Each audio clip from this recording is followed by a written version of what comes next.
Okay, welcome back to the Hill on NewsNation. That, of course, was Vice President Kamala Harris a short time ago addressing the United Auto Workers Union in Wayne, Michigan. Her campaign's two-day swing through the state comes as Harris faces growing criticism for dodging the media.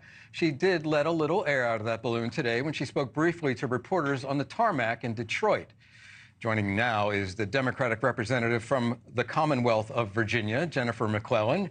She is the Commonwealth of Virginia's first black congresswoman, and now she is a member of the Congressional Black Caucus. Welcome, Congresswoman. Thanks for joining us. What do you make right now of the state of the campaign? Kamala Harris obviously surging, but is it a sugar high, or is this going to carry her through to November? This is going to carry her through to November. What I am seeing, not just in the crowds that she and Governor Walz are speaking to, but what I see here on the ground, what I'm seeing at canvas launches, what I'm hearing on the ground in Virginia and North Carolina, where I've been since she's been the nominee. This is bigger than President Obama and the 2008 campaign. I think because it's brought joy back. You have a very qualified candidate who is energizing people, who will make history, but we also see just how stark the contrast is and just how high the stakes are, much higher than they were in 2008. And people are excited in a way that I haven't seen in a long time.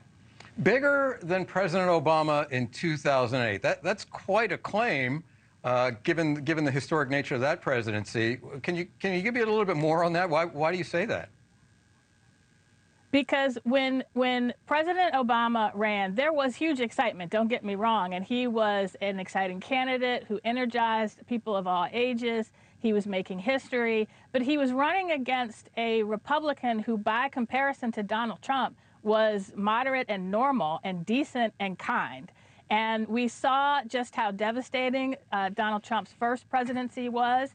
We see how high the stakes are for reproductive freedom, for our economy, for our democracy, for our freedoms. And there's been a heavy, dark cloud over America with the politics of anger, division, and chaos since Donald Trump arrived on the scene. And so people understand this is a choice between joy and building on progress of an America that leaves no one behind versus the dark, chaotic, dystopian view of Donald Trump. All right. Well, the vice president, just a few moments ago, speaking to reporters on the tarmac in Detroit, says she wants her team to schedule an interview with the media, I would presume, by the end of the month. Okay, it's August 8th. Why not sooner? Well, we've got a little convention coming up.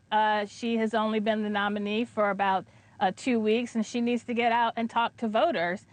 She has been talking to the press on Air Force One. And so she's going to sit down in an interview, but she is making her case directly to the American people. She will also make her case to the mainstream media, and she is making her case on social media and to content creators. People get their news from a wide variety of sources now, more than ever before. But she's making her case directly to the American people. Well, I mean, if she is speaking to reporters on Air Force Two, I think it's off the record because we certainly haven't seen any tape of that. But she is drawing more support from traditional Democratic core supporters in the black community, probably more than what President Biden was back when he was in the race. There you see, we have a statistic up on the screen there. Joe Biden was 59-9. Kamala Harris way up to 70% support among black voters. Do you expect her to be able to hold that support and bring black voters home as we approach November 5th?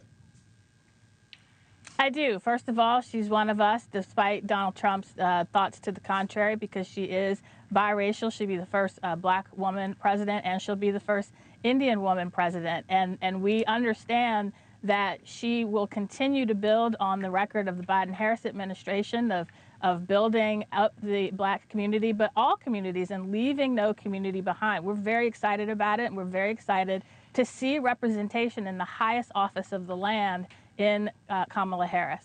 Thank you for watching, and make sure you go to joinnn.com to find NewsNation on your television provider. And don't forget to click the red subscribe button below to get more of NewsNation's fact-driven, unbiased coverage.